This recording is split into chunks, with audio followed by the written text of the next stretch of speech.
নমস্কার বন্ধুরা, ডলি রন্ধনশালায় সবাইকে স্বাগত। আর আজকে তোমাদের সাথে শেয়ার করব দারুণ স্বাদের বিয়েবাড়ির মতন ফ্রুট চাটনি রেসিপি। এর জন্য আমি এখানে 300 গ্রাম পরিমাণ টমেটো নিয়েছি। এবার টমেটোগুলো খুব ভালোভাবে ধুয়ে নিয়ে আমি এইভাবে দেখো মাঝখান থেকে 4 টুকরো করে কেটে নিয়ে মাঝখানে যে দানাগুলো আছে আমি সমস্ত দানাগুলো কিন্তু যতটা সম্ভব ফেলে দেওয়া যায় ততটাই আমি কিন্তু ফেলে পরিষ্কার করে নেব। টমেটোগুলো আমি কেটে রেডি করে নেওয়ার পরে আমি এখানে আপেল নিয়েছি। আপেলগুলো এইভাবে প্রথমে পাতলা পাতলা করে পিস করে কেটে নেব, তারপরে মাঝখান থেকে এইভাবে ছোট ছোট করে টুকরো করে আমি কেটে নেব। এরপর একটা কমলা লেবু নিয়েছি। এখন তো কমলা লেবুর সিজন, প্রচুর পরিমাণে কমলা লেবু পাওয়া যায়।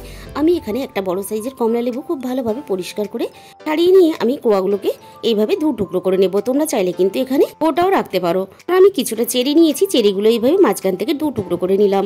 আমি ফলগুলো কেটে রেডি করে নিলাম। এরপরে মিক্সি জারের মধ্যে দিয়ে আমি টমেটোগুলো খুব ভালোভাবে পেস্ট করে নিয়েছি। প্রথমে আমি 1 চামচ পরিমাণ 5 ফোড়ন হালকা আছে আমি ভেজে গুঁড়ো করে নেব। এরপর ওই একই কড়াইয়ের মধ্যে পরিমাণ মতো চিনি দিয়ে আমি অল্প একটু সামান্য জল দিয়ে দিলাম। এবার চিনিটাকে আমি একটা পাতলা শিরা বানিয়ে নেব। প্রথমে মাঝারি আছে এইভাবে আমি ঘেটে ঘেটে চিনিটার একটা শিরা বানিয়ে নেব। দেখো এইভাবে যখন একটা সুতোর মতন কাটবে তখন বুঝতে হবে শিরাটা রেডি হয়ে গেছে। এবারে ওই মিষ্টি রসের মধ্যে আমি পেস্ট করা টমেটোটা দিয়ে খুব ভালোভাবে আমি এইভাবে ঘাঁটতে থাকবো। আর স্বাদ মতো লবণও আমি দিয়ে দিলাম। টমেটোর কাঁচা গন্ধটা চলে যাওয়া পর্যন্ত আমি এইভাবে ঘাঁটতে থাকবো। টমেটোর পেস্টটা অনেকটাই ঘন হয়ে এসেছে। এবারে একে একে আমি ফলগুলো দিয়ে দেব। সমস্ত লেবু, আপেল সবকিছুই আমি এখানে একসাথে দিয়ে দেব। আর বন্ধুরা, তোমরা কিন্তু এই ফ্রুট চাটনি বানানোর সময় একেবারেই জল ব্যবহার করবে না, তাহলে কিন্তু খেতে একেবারেই ভালো লাগবে না। আমি কিছুটা এখানে কাজু ও কিশমিশ অ্যাড করলাম। তোমরা কিন্তু তোমাদের মতন, তোমাদের নিজেদের পছন্দ মতন এখানে সবকিছু ব্যবহার করতে পারবে। মিনিট 5 এখানে সবকিছু একসাথে ফোটানোর সাথে সাথে দেখতেই পাচ্ছ কতটা জল বেরিয়ে গেছে।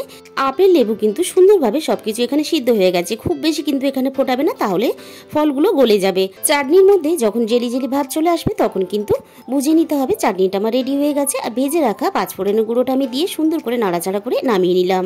আজকের এই চাটনির রেসিপিটা ভালো লাগলে অবশ্যই আমার চ্যানেলটাকে সাবস্ক্রাইব করে পাশে থাকা বেল আইকনটা প্রেস করে দিও, যাতে আমি কোনো নতুন রেসিপি আপলোড করলে সবার আগে তোমার কাছে পৌঁছায়। তাহলে আজকে এই পর্যন্ত, দেখা হবে অন্য কোনো রেসিপির সাথে।